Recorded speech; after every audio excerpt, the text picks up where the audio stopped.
let's go straight back to our subjects. In Romans chapter 8, verse 11, the Bible says, but if the spirit of him that raised Jesus Christ from the dead dwell in you, he that raised up Christ from the dead shall also quicken your mortal bodies by his spirit that dwelleth in you. This is the emphasis. But if, now church, the word if does not actually mean if in our English word. Don't take my word for it. If you go to the Greek word there, the word if actually means since.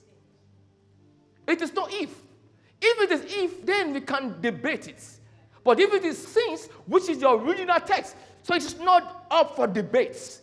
So if you replace the word if with since, it's saying, but since the spirit of him that raised Jesus Christ from the dead dwelleth in you.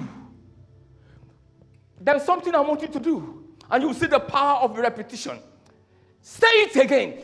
But since, see, if you can do this today or go home and do it, you begin to see that indeed repetition has power. If you keep saying it, you will start believing it. But you need to help yourself to say it and to say it and to say it until you start believing it. Say, but since the power, the spirit of him that raised Jesus from the dead dwelleth, lives in you.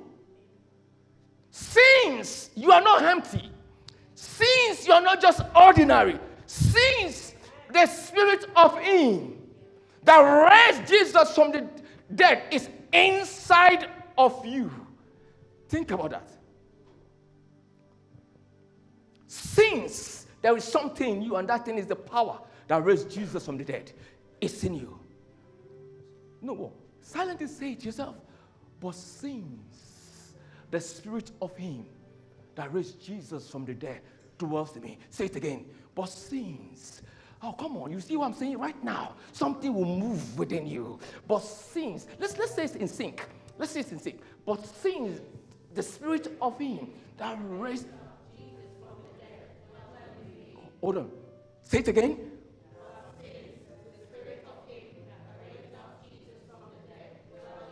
Now listen to yourself. Say it again.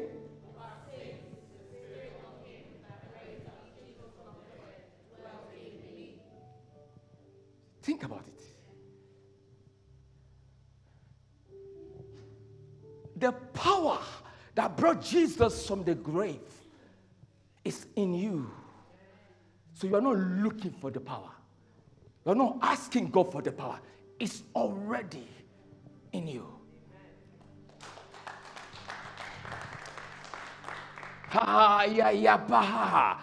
Do you believe this? Since the power, since the spirit of him that raised Jesus from the dead dwells in you, not going to dwell or is coming to dwell, he already dwelled, past tense, dwelled in you. Say that same spirit will quicken, will give energy, will give strength to your physical body.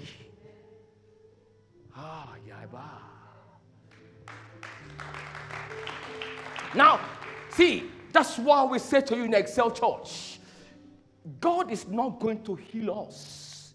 He has already healed us.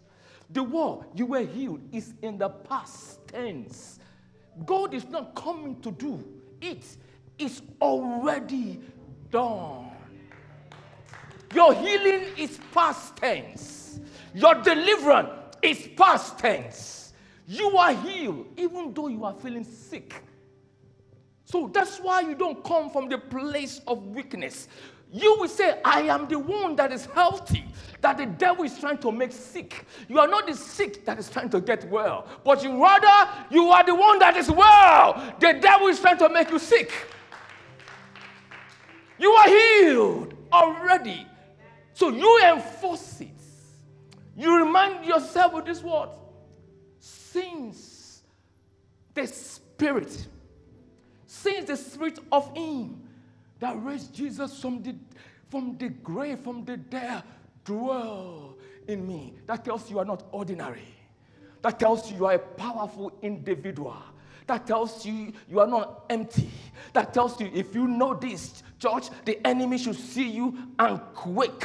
When you walk with this realization, anywhere you step in, the devil begin to recognize that the supernatural power of God has come in. When you begin to live in this world, it will transform your life. Anywhere you go, the glory is seen. Because it's the same power that raised Jesus from the dead that you are carrying about. Even you sleep with it. You see why, church? You need to challenge your mind. Your mind fights against this thing. Your mind does not agree with this thing. You know why? Our mind is physical in a way.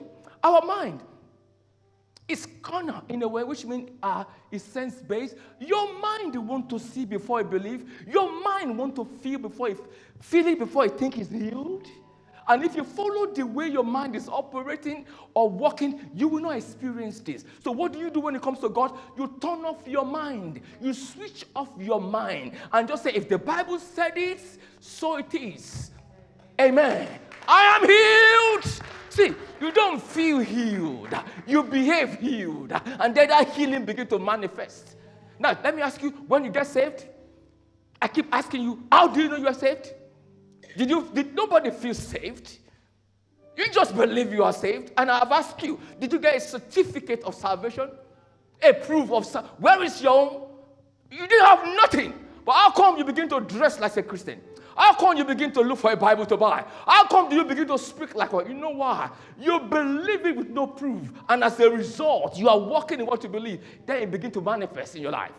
So the same with healing. You might not feel healed, but you are already healed. You may not feel it, but you are healed. Just walk. Many of you wait to feel it before you start walking it. No wonder it seems like as if you're not being healed. And the devil play on that. Oh, I feel headache. So the headache, no. You feel the headache, but guess what? You are healed of the headache. What do? Do what a normal man would do. Then the headache will disappear.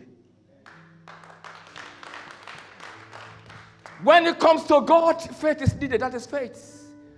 If the Spirit, since the Spirit of Him that raised Jesus from the dead dwell in you, that Spirit will quicken, energize, empower your physical body.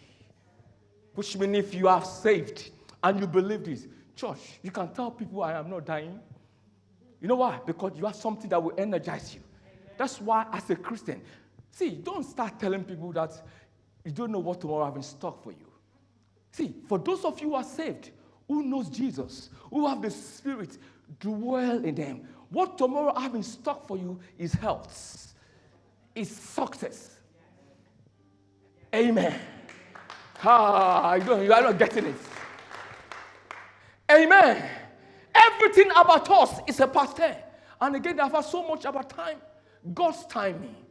Whether it is God's timing or maybe it's not God's timing. Church, don't take my doctrine for it. We've come from a church where those has been preached, that the reason why you're not being blessed because it's not your time. And I keep asking you, church, it is not your time as a child of God for a car that you like, for a house that you love, and you work hard. But when it comes to those who are not saved, how come it's always their time? They're not born again, but what you want is not your time, but it's their time. It means that it is not favorable to serve God, because what God will tell you is to wait, but when it comes to them, God will always give it to them. That can't be true. So your time is not today. Our time was yesterday. Amen. Whatever you need for life, when Jesus died and said it is finished, He provided it. Amen. It is your time now, not tomorrow. Your health is now. Your health is now. Your wealth is now. So what is God's time? So wake up from this lie of the devil. Wake up from this religion doctrine that is keeping you in bondage. Jesus died so that you can have a good life. And He's resurrected to justify you. So today is your time. Tomorrow is your time. Yesterday was your time. Your time is now. So rise, church, shake yourself away Amen. And get what Jesus has made available for you. Amen. We are sons of God. Master of the universe.